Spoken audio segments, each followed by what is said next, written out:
Good evening and welcome to the Maplewood City Council Manager Workshop. City Clerk Sint, would you do the roll call for us, please?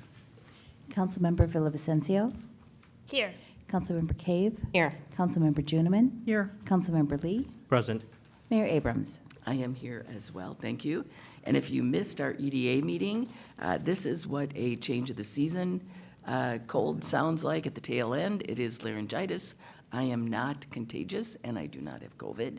I've got my tea and my throat lozenges, so I am good. It sounds much worse than it actually is, so I just have an FM voice, I guess. You can't hear that Minnesota twang quite so much when your voice goes really low. Anyway, okay, let's see. Moving on to the approval of the agenda, would someone like to make a motion? I move approval of the agenda. Second. Moved by Juniman, seconded by Cave, the motion to approve our agenda tonight. Is there any further discussion? Hearing none, all those in favor signify by saying aye. Aye. Any opposed? That motion carries. We have no unfinished business tonight. We have new business. And Mr. Sable, I think you're at least introducing this tonight. Yeah. Thank you, Mayor and council members. The city of Maplewood has a historic pattern of doing community quality of life surveys. And over the course of maybe the last decade or so, we have historically used a paper version called the National Citizen Survey. It's usually sent out in kind of a mass quantity, and we generally hope for people to fill out a paper document, and then they collate the results. And then they do comparisons of those results against like cities around the country. Having gone through a statistics class in my younger days, I know that methodology is not often the best for getting a randomized sampling of survey participants, so the results that are often are skewed to people who have more time available, tend to be older, tend to skew whiter, and so historically you would get sample results that would be similar to that. And so as Maplewood has changed demographically, it didn't represent a true sampling of the community. There is a local research firm that does survey data for primarily counties, cities, and school districts. They do a randomized telephone survey, and so just by methodology, we feel like that level of input in survey methodology provides a better result. And so earlier this year, we engaged with the firm of Morris Leatherman to conduct this survey. I can't remember, the contract I think was approved in May, but the survey results were taken from July 14th to July 28th. And so with that, I want to invite Peter Leatherman from Morris Leatherman to talk about the survey results and then also some of the methodology behind why a randomized telephone survey does generally provide more accurate results than paper-based surveys. Absolutely. Good evening and welcome to the council. Super, thank you. It's a pleasure to be here with you this evening to go over the results. I'll talk about the methodology and then I'll open up to questions on the methodology, demographics, and why we do what we do. As Mike alluded to, when you're talking about surveys, there's two different methodologies, primarily quantitative versus qualitative. With a mail-out or an internet survey, you have what's called, there's two biases up front. First off, in the metro area, between 8 and 12% of people don't have access to the internet. So it's difficult to take an online survey, and it's a very specific demographic. On the flip side, my 25-year-old son would disagree with me, but I would argue he's not going to go to his mailbox, get a mail-out survey, fill it out, try to find a stamp and put it back in the mailbox. It's not going to happen. And so you have that up front. Then what we traditionally see, and this is my 31st year of doing this, is that 25 years ago, when you looked at self-selection samples, they tend to skew about 10 to 15 points more negative. If you had an issue or an axe to grind, you were going to return the survey. What we do see now in those methodologies, when especially school districts use it, is people try to win the surveys. Like a school district out in western Minnesota did a mail-out survey and an online survey at the same time, and it showed that 75% of people supported the bond referendum. Well, the district went out for it and it failed 40-60. If you looked at the demographics, though, it was about 70% households with children. Well, actual representation of households with children in the district was about 24%. So parents tried to win the survey. So what we do is a telephone survey. The demographics should line up with the census information. The methodologies on this first page. We spoke with 400 randomly selected residents across the community. Interviews were conducted between the 14th and 28th of July. Average interview time was 18 minutes. We did have 5% stay on the phone with us for over 45 minutes of their own volition. Those are your city historians. You probably know who they are. Our people, my interviewers, don't get paid by the call, they get paid by the hour. So if it takes 15 minutes or if it takes an hour, you're instructed to interact with the person on the phone. Non-response rate was 6%. Margin of error, plus or minus 5% in 95 out of 100 cases. The margin of error is determined by the size of the sample, not the percent of the population. So a 400 in Maplewood, in Ramsey County, or the state of Minnesota is always plus or minus 5%. Putting up the first batch of demographics, 64% are cell phone only. They still exist. 8% are landline-only households, and then the remaining 28% have both a landline and a cell phone. If we look at how long has the person resided in the city of Maplewood, 23% have been here for 5 years or less, while 33% have been in the community for over 20 years. The typical resident's been in the city for about 13 years.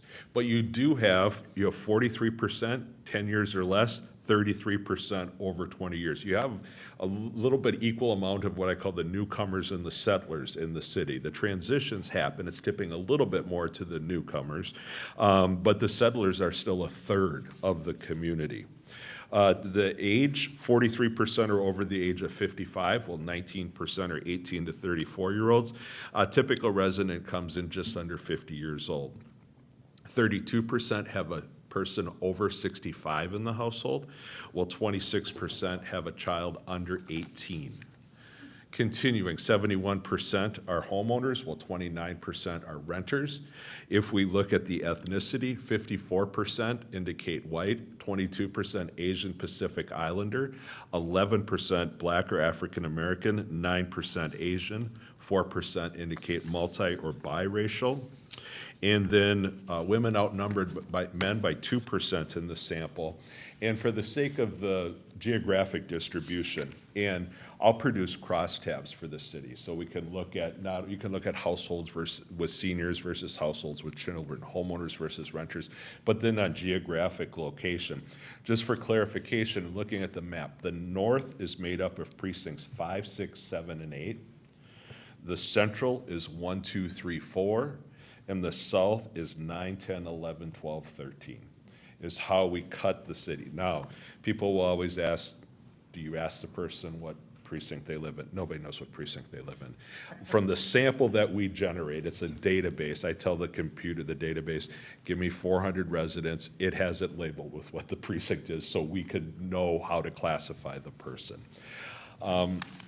So with that being the demographics, any questions on methodology, demographics? Councilmember Lee. Thank you, Mayor. Thanks for the information. I'm just curious on the phone list. Was that obtained by Ramsey County? What was the source of the phone contact list? The phone contact list, it comes from a political database. The Obama campaign put together in 2008 and now is monetized. It's called an L2 database. Approximately 400 pieces of data on all of us. I don't care about whether you own a dog or not. I'm just looking for a phone number and a precinct in it. And I just have the computer generate a random sample of 400 from that database. Thank you. Yep. No other questions? All right, survey says. We start out with two open-ended. We haven't talked about anything yet. So let's find out what it's at the top of folks' minds. What do they like most about the city? Your folks give very suburban answers, not surprisingly. There are a few what I call oases in the metro area if it's a small town in the middle of the suburbs. But for the most part, this reflects the typical seven-county metropolitan area and what they value. Their housing and neighborhood, their location.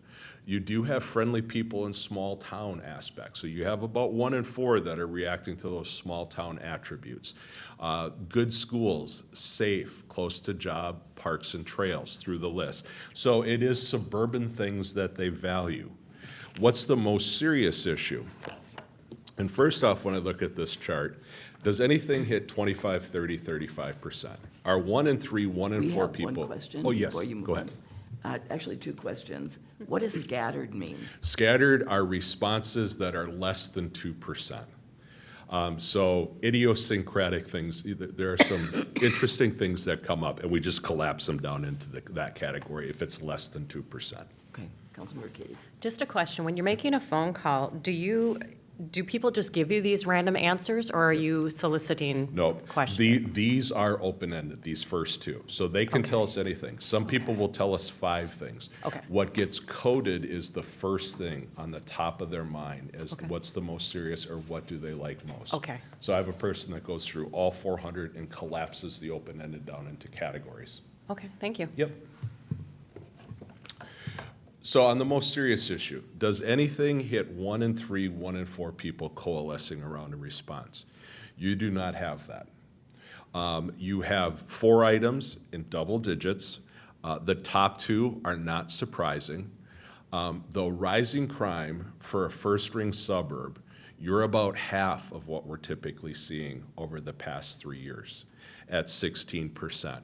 High taxes are right at what we see, between 15 and 20%. Taxes, property taxes are the issue in Minnesota over the last couple years. Then traffic congestion. This one I'd put an asterisk next to, considering this was done in July, and as we know, well, actually, everything was still shut down this weekend, too. So that could be a sign of the times response at this point in time, and then too much growth are the 4 items that hit double digits. Also noteworthy down at the bottom are the nothings. So 5% are unsure. 20% challenge my phone reset. There are no problems, much to your surprise in Maplewood. This is utopia here. The nothing has diminished. The pandemic has made everybody less enthusiastic about everything. So my norms, when I do comparative norms, going back to 2019, it's a different world. The nothings now are down to about 7%. In a community in the suburbs. People have just found more things to be unhappy about, not surprisingly. So that's about 3x of what we typically see for that booster. And they're supportive throughout. Highly rate services, highly rate the council, highly rate communications. They are true boosters of the community. Now, what would they rate the quality of life? Overall, 92% rate it favorably. 8% rated only fair, nobody said poor. Before the pandemic, the typical range was 90 to 95%. Because quite frankly, if you lived in a community that was only fair or poor, you were going to be looking to move very soon. With inflation, interest rates and everything, it has limited people's ability. So now the norm quality of life rating is between 80 and 85%. So you have more folks in the favorable. You also have twice as many in the excellent rating, and that's what differentiates communities. Minnesotans are difficult to get enthusiastic about anything, even before the pandemic. Good is oftentimes good enough. So you do have a high level of favorability on the quality of life, and you have twice as much enthusiasm, that excellent rating. Now, how do they rate the city of Maplewood as a place to raise children? 86 to 11, and as a place to retire, 81 to 14. Now, as a place to raise children, it's right about the norm. As a place to retire, though, it's interesting because what comes into this is weather for people. As soon as I have the ability to leave Minnesota and get out of here, I do. So typically we see that at about 65, 70%. It has nothing to do with the community they're in. It has to do with winter. But still over 80%. Would they recommend the city to others? Absolutely, 90-5. How about the sense of community? This has taken a hit over the pandemic. For basically 2 years, sense of community was difficult to establish when everything was virtual. Events were canceled.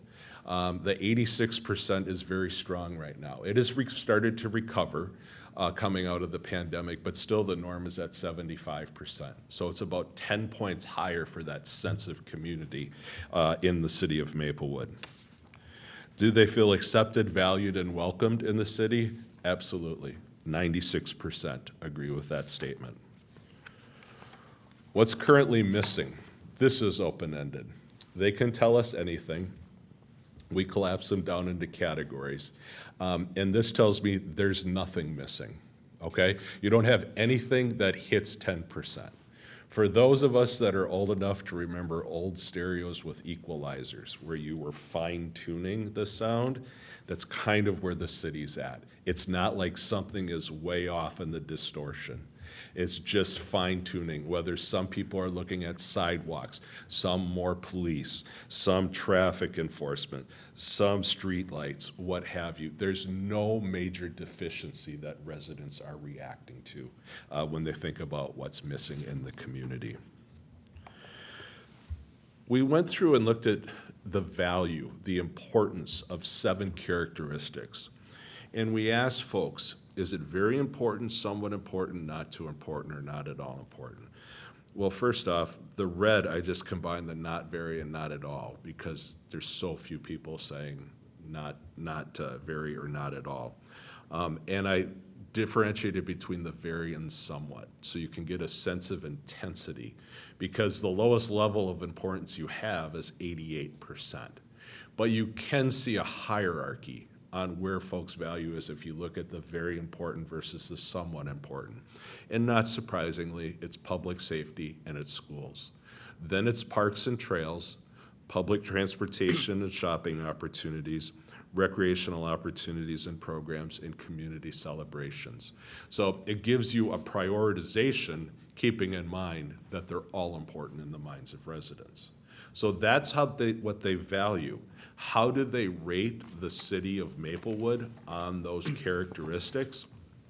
Well, this leads to the positive feelings people have, because you have very high ratings on these.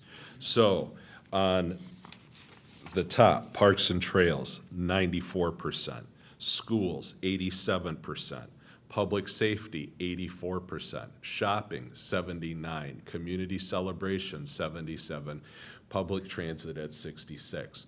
Public transit has the highest level of unfavorable, but it's still only 1 in 4 people, and keeping in mind that it's in the middle of the scale. So what's happening is what they see in the city on these characteristics is aligning with their values of what they think is important for the city to be offering or to be providing for residents. Overall assessment of the condition and appearance of properties, 95%. This one has dropped, especially post-pandemic, because people spent more time in their city and they saw a lot more things that they wouldn't have seen that they didn't like anymore. So this house bothers me, this road bothers me, this trail bothers me. So that 95% is just off the chart. Right now, the norm on this over the past 3 years is in the high 70s on the condition and appearance of properties. Code enforcement.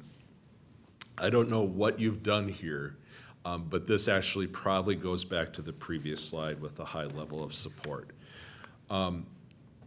You have the about right at basically 8 out of 10 people for all 4. For the storage of vehicles, yard maintenance, exterior home maintenance, storage of garbage cans. 8 out of 10 say it's about right. I always kind of chuckle with those saying too tough, knowing that they probably were cited and indicate that. But what's low is the not tough enough, especially the storage of garbage cans in the metro area is, you'd think, a crisis in some communities. And the amount of time council spends, that is typically in the 25 to 35% range of folks saying not tough enough. You actually, if you look and add the margin of error on all four of these, it's a perfect bell curve. You have equal amounts of people saying too tough versus equal amounts of people saying not tough enough. So whatever's been done on code enforcement has been very effective for residents. Overall, looking at city services, they can rate them excellent, good, only fair, or poor. Once again, there's not a lot of only fair or poor. So I pulled out the excellent versus the good, so you can see a differentiation. But you see a sea of blue instead of a red riptide. From the police, 91%. Fire services, 95. Sidewalk and trail maintenance, 83. Park maintenance, 88. Garbage and recycling, 83. Code enforcement, 76. Building inspections, 70. You have, not going to add to 100 because you have people saying, I don't have enough information. They don't know or refused. City street repair, well, it's 81%. It has the second highest level of unfavorable. That's an outstanding rating. In the metro area right now, if we're looking at summertime, the norm unfavorable is about 35%. In the wintertime, the unfavorable goes to 45%. So the street lighting is very well regarded. Snow plowing, 84 to 16. And the highest level of unfavorable is what we're seeing across the metro area on street lighting. Street lighting for the first 25 years of my career would always have 20% rated unfavorably. It'd be 10%, there's too much light, 10%, there's not enough light. What has changed now is you are at the norm of 30%. What's doubled is the number of people saying not enough. You still have 10% of people talking about the light coming in their window. But now it's a 70-30 proposition across the metro area, and that's a reaction to crime. And their concerns on that, and streetlight provides some sort of reassurance to them. Overall assessment on the value of city services then, 65% rate them favorably, while 27% unfavorably. You can see only 1% poor, 3% excellent. So the vast majority is good. What goes into, but you see the rating on the quality. What goes into this is the next slide, and this is the issue across the state of Minnesota, and that's property taxes. Whether it's the federal government, state government, impacting local governments, people's concern on property taxes has grown. 57% rated very high or somewhat high. I actually, my business partner and I just conducted a statewide survey that we pay for, that I share in the fall with education groups. I just shared it, ran it last Wednesday, shared it with AMSD on Friday. I'll be sharing it with MAMA in the first part of January. But we found you're right at the norm. Across Minnesota, 57% rate their property taxes are high. To give you a comparison, that's up 12 points since before 2020. It was about 44% in 2019. Would they support a property tax increase to maintain services? And then would they support a property tax increase to enhance services? On both of these bar charts, you're an anomaly. You're low on the number of people saying to maintain. You're high on the number of people saying they would support a property tax increase to enhance. What we typically see is everybody knows, especially over the last 3 years, it costs more for the same thing. So on a property tax increase to maintain, that's typically 65 to 70%. But on the flip side, what we're seeing also is, okay, I'll pay to maintain. Only 20% of people will say, I support a property tax increase to enhance. So you have double that amount. So you have a majority saying yes to maintain, a plurality against a property tax increase to enhance city services. Contact with the police department. Just under 1 in 5 indicate that they had contact with the police department over the past couple of years, and just outstanding result, because 19% of people, it was probably disadvantage, the contact wasn't necessarily in the best regards. They're pulled over, those sorts of things. 9 out of 10 rate that interaction positively with the police department. On this one, it's typically a 2 to 1 because people are upset on why they were pulled over, why they were cited, those sorts of things. So an outstanding rating of their experience. Do they feel safe living in Maplewood? Yes, 93%. That's about 18 points higher than what we're seeing in the first ring of the Twin Cities right now. Norm on that is about 75% currently in 2025. So people really do have a sense of safety, which is important going back to what did they value most at the top on that characteristics, and it was public safety. So it even gets down into the details then. Because what we're seeing is about a third of people now saying there's not enough police patrolling in my neighborhood, there's not enough traffic enforcement. You have 1 in 5 in both categories saying that there's not enough. Always funny to hear the stories of the 1 and 2% that said too much police patrolling and traffic enforcement. But this is what we saw before 2020.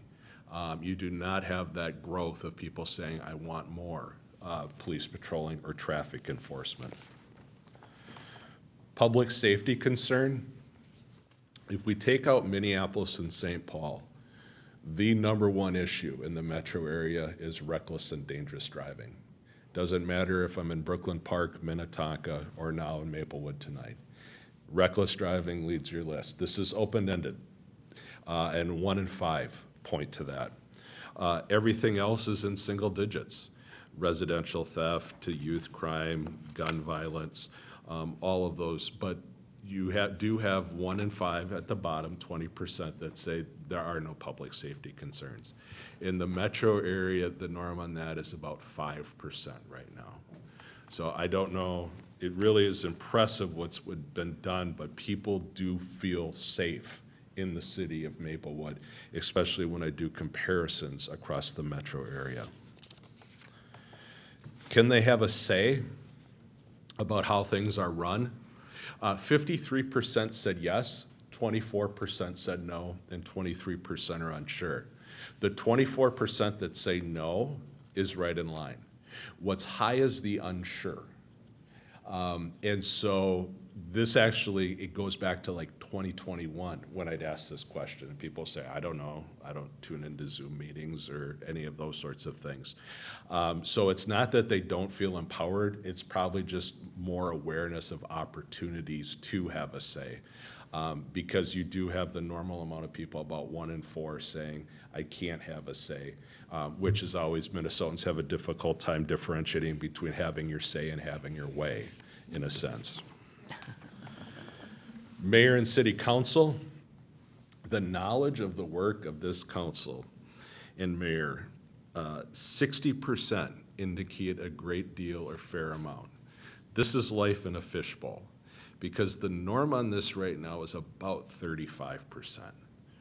People aren't paying attention to local government. They're mad at the federal government, they're mad at the state government, they're not paying attention to local government. They're paying attention here. So one always wonders, when you have higher awareness, does that create more love or more animosity? It's a strong endorsement. They feel aware of what's going on, and 81% rate the work positively, only 8% rate it negatively. If I look at a ratio, it's better than 10 to 1 on the ratio. Norm on this right now is about 5 to 1, favorable to unfavorable. At the same time, there's a lot less awareness of what the council and the mayor their work is. City staff, 36% indicate that they've had quite a lot or some contact. Once again, just like council, 80% rated favorably, 14% only fair, nobody said poor. Better than 7 to 1 ratio on staff, about twice the norm. Very strong ratings on the governance and the administration. If we look at contact with City Hall during the past year, just over 1 in 3 indicate that they have. On the three aspects of customer service we looked at, using a threshold, for public service, it's always 80%. And you exceed 80% for all three. Ease of reaching staff, courtesy, and efficiency, 86, 86, and 80. Does development seem well-planned across the community? 52% say yes, 6% say no, 34% say sometimes. They hedge. There might be a project that they didn't like, so they can't say yes because it's kind of an all or nothing question, so they hedge on it, and 8% say unsure.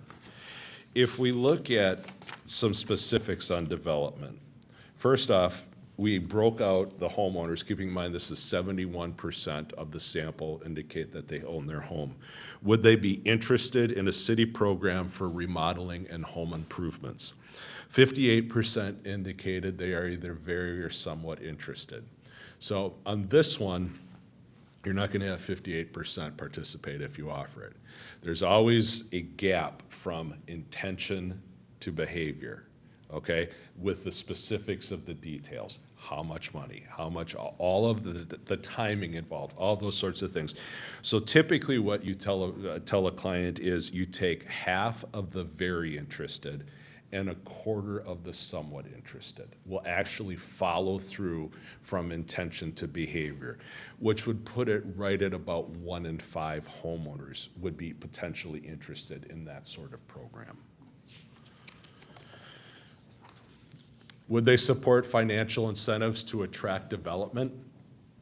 Yes, this has changed. In the metro area, this changed in the recession of 2008, 2009. Before that, people were opposed to financial incentives for development. And then the recession happened 17 years ago, and people all of a sudden thought, okay, we're competing for all of this. We do support it now. And you have support. 61% said that they support, only 19% oppose. 20% want to know what the development is for. They're the sometimes folks back a few slides ago that are going to pick and choose. But you do have a flat majority that support the financial incentives to attract development. Community characteristics. This is set up like a stoplight. Red, too many, too much, stop.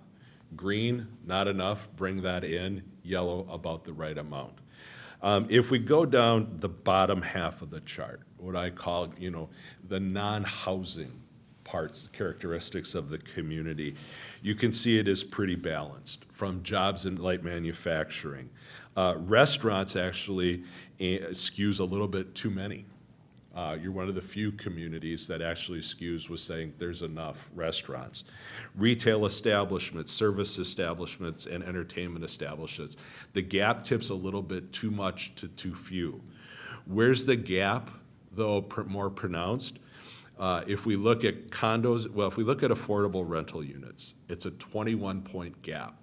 35% say too few, while 14% say too many. So it's a 21-point difference in favor of not enough.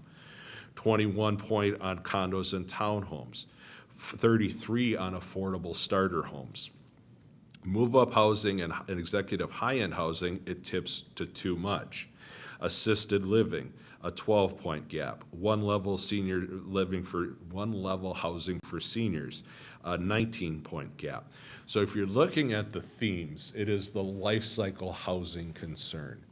And it is the concern that comes up in communities that people rate positively that they're living in. At that point, they become concerned, are there homes for my children to move back into the community for? The starter homes, the affordable rental, the condos and townhomes? And is there a place for me to land when I want to downsize? The one level housing for seniors or assisted living. So that's kind of where they're at in their concern. If a person doesn't love the community they're in, they're not nearly as concerned about the aspect of life cycle housing because they're thinking of moving elsewhere. The Maplewood Mall. 41% indicate that they visit it either frequently or occasionally. 59% rarely or never. I'd love to have a data point, and I know we did the surveys back in the 90s for the community on what the number of people that I'm pretty sure that that's down from where we were 20 years ago. How do they rate their experience? 32% rated excellent, 42% good, 27% or 26% rated only fair or poor. So it comes into basically chunks of a third on their experience. Condition of parks and trails, 90% favorable, only 9% said only fair. If we look at use and ratings of the parks, so first off, this is a two-part question. We ask folks first, do you or members of your household use the amenity? Okay, so that's why the chart doesn't add up to 100%. So on large community parks, 56% of households said somebody in their household uses them. Then how do they rate them? Excellent, good, only fair, poor. Once again, there's very little unfavorable. I combine the only fair, poor. So on large community parks, 54-2. Small neighborhood parks, 61-5. The trails, 66-3. Nature preserve, 41-2. The Heritage Farm, 35-3. And on the Wakefield Community Building, 24-6.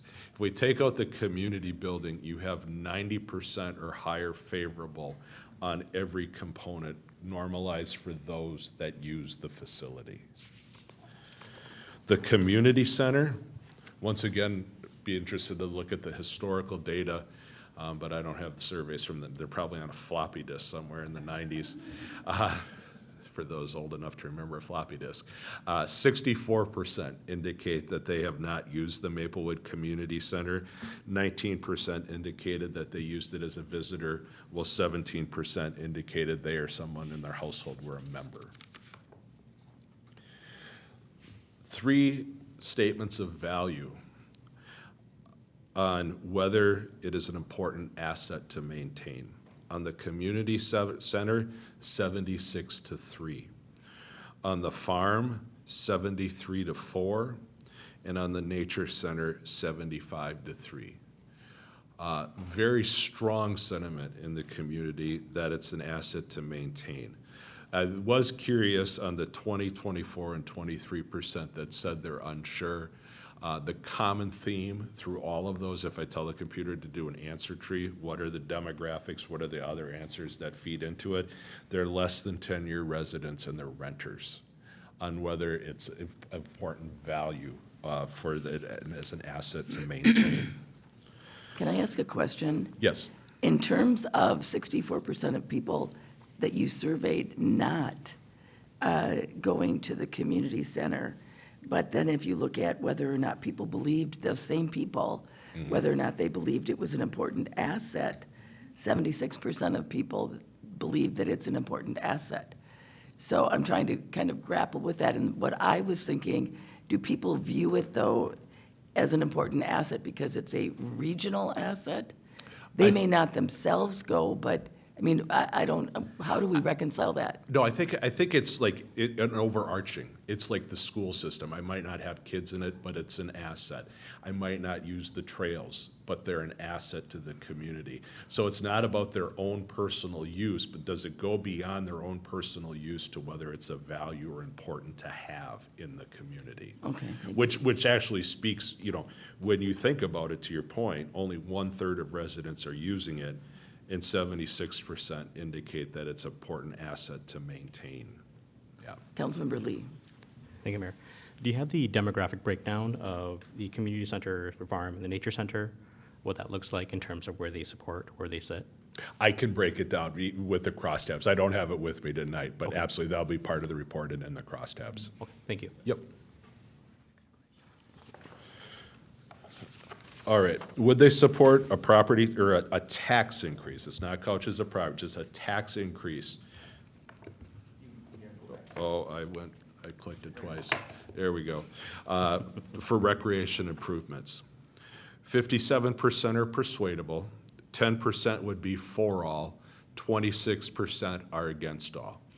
Now, I work on a lot of school district referendums and levies. The against all, you're right at what we typically see. one in four. About 25% in any city, any community, any school district are against any property tax increase. Where you're low is the 4-all. People are willing to have a discussion, but they're persuadable. It'll depend on what the funding will be used for and for what amenity. So on a property tax increase for a park improvement plan, on our let's make a deal question for property taxes, this isn't surprising now because it lines up to what we saw earlier on enhancement. 48% say nothing. 20% say $5 a month, 13% say $10 a month, 8% say 15 or more, 10% are unsure. On the sales tax option, you can see the nothing drops to where we typically are looking at for a funding request, less than 35%. 33% say nothing, 32% say a quarter cent, 16% say half a cent, 5% say 3/4 or more, and 15% are unsure. So it tips, and this is what we're seeing, which we've worked on a lot of the local sales tax option referendums that have been out there over the past couple of years, is there very much is a preference when you're looking for these sorts of improvements for the local sales tax versus the property tax, especially when you're talking about taking money in from folks that live outside the community that are still using some of these services. So when you pit the property tax versus the sales tax, you have 20% that say property tax, 3% strongly. You have 44% that say sales, 18% strongly. 21% say neither, and 15% are unsure. Now, part of this is we haven't talked about the specifics of what the funding's going to be used for. So that's going to create a greater number of people saying that they're unsure. But the takeaway is you only have 21% saying neither, okay? 4 out of 5 people are willing to listen to a discussion on what the funding would be used for. They differentiate on the method of the tax collection between property and sales, but they tip more heavily towards sales than property taxes. So if we look at 4 items and we ask, would you support a sales or property tax for each of these 4 items? You can see you do have over 60% support for all 4 of them. Improving park buildings, 66%. The YMCA, 65%. 61% the Heritage Farm, 62% the Nature Center. So when the details are put in, you really don't go above that 25% that say nothing at the outset, that I'm against all. There's support, it's just going to be on the method of it, with the preference tipping towards the sales tax versus the property tax. And then finally, where are folks getting their information? You have an incredible city communication network. I wasn't paid to say that. You have avoided what a lot of communities in the metro area have had happen as local newspapers have disappeared, where the grapevine becomes the #1 source in the community. Your newsletter at 54% as a principal source of information is outstanding. Then mailings, word of mouth is only 10%. The website at 9%, social media and cable television at 7% each, and the Pioneer Press and the Strip at 3%. How do folks prefer to receive their information? Well, their preference lines up with their current way of getting information. So you're meeting folks where they're at with the newsletter, mailing, social media, website, cable, TV. They rely on the city. What has happened as local newspapers have disappeared, the typical grapevine is always younger families and neighborhood events, sporting events, those sorts of things. It's the old guys like myself who used to read the newspaper's gone, and now we just get together and gossip. And so that's the new grapevine that's exploded across the metro area. Providing a newsletter that provides them the information has filled that gap at a time where a lot of cities have tried to scale back on print. And then that echo chamber has been filled in by the grapevine. If we look specifically at the newsletter, 2/3 indicate that they regularly read it. 94% rate the quality favorably. On the website, 47% indicate that they'd visit the website. 96% indicate they were able to find what they were looking for. And then the upper right-hand corner, you can see 89% rate the ease of navigating it favorably. And then finally, on social media, we asked folks first, do you use it? So that's the red bar. You can see the normal, Facebook has the highest usership, followed by YouTube. Less and less people want to admit that they're using X or Twitter. That's kind of been an occurrence. They do, but they don't want to admit it to a pollster. It's just like, do you vote? Yes. Do you recycle? Yes. Do you look at X or Twitter? No, I don't do that. Then Instagram at 76% and podcasts at 86%. Would they use that, if they're using that social media source, would they use it to collect city information? Facebook dominates. Absolutely. You can reach 7 out of 10 people via Facebook, YouTube, followed by X, Twitter, Instagram, and then podcast. I would say just, I think overall in summary, it's a very positive report for the city. You don't have a lot we don't have our survey data to do a comparison. I think the last survey we did was probably in 20 years ago.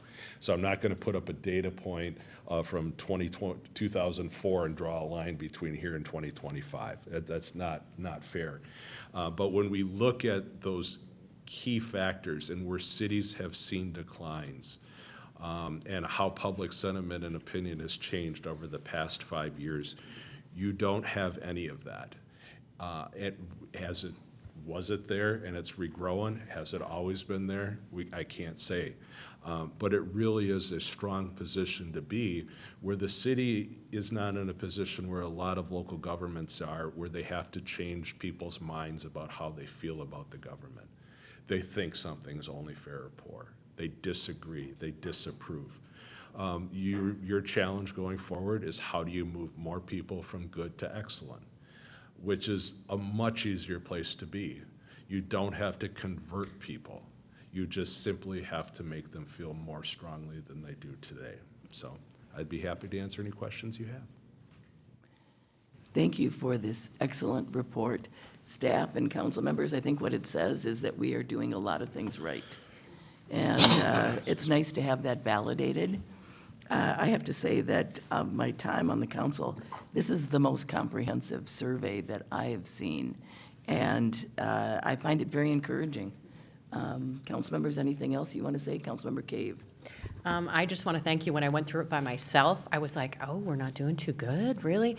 And you explained things differently tonight, and I'm glad people are going to be able to see that too, because the numbers that we had, I thought, oh, they're not great, and you're like, yeah, they are.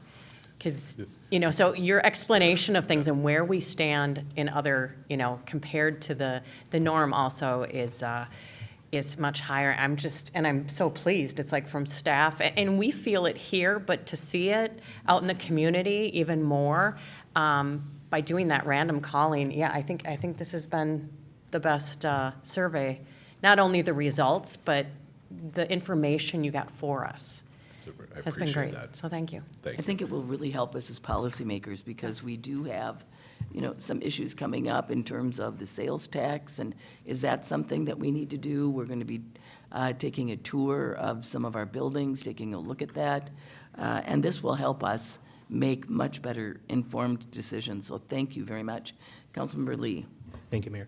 I really appreciate this. The last survey that we did, I was concerned with the validity of it a lot. And so I think this is a very neutral, I find this to be a very valid survey that you guys have done.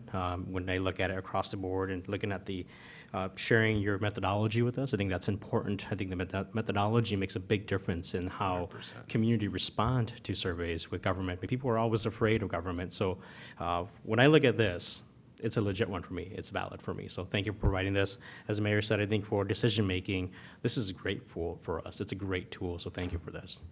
You're more welcome. Thank you. Mr. Sable. I just want to thank Mr. Leatherman for the work on this. Right, it's quality work, and we appreciate it. I think one of the things that we know is you use translation services that can, you speak to the residents in the language that they want to be spoken with. And it's not lost on me that the Maplewood Living is important and people like it, and so we are building into our base budget an opportunity to make it 12 pages versus 8. I'm not going to suggest it happen every month, but there are certain months where there more content ought to be in there, and so right, if the community values it and they want to see and they use it, we should do more of that, and I think we can do it in a way that's cost-effective and actually helpful. So I have a lot of takeaways, but that was one of the ones I wanted to at least mention publicly and say thanks for that. Yeah, when 2/3, not that they receive it, regularly read the newsletter. Yes, that's impressive. Well, Mr. Leatherman, thank you so much. Thank There you. aren't any other questions. I want to Pleasure. thank you Thank you all. for helping us out with that survey. I think it will really help us as council members and our staff as well. Thank you. Council members, we do not have anything else on our agenda, and our manager workshop is adjourned. 3 minutes? Let us take about 5 minutes, and then we will be back. We'll start at 7:15.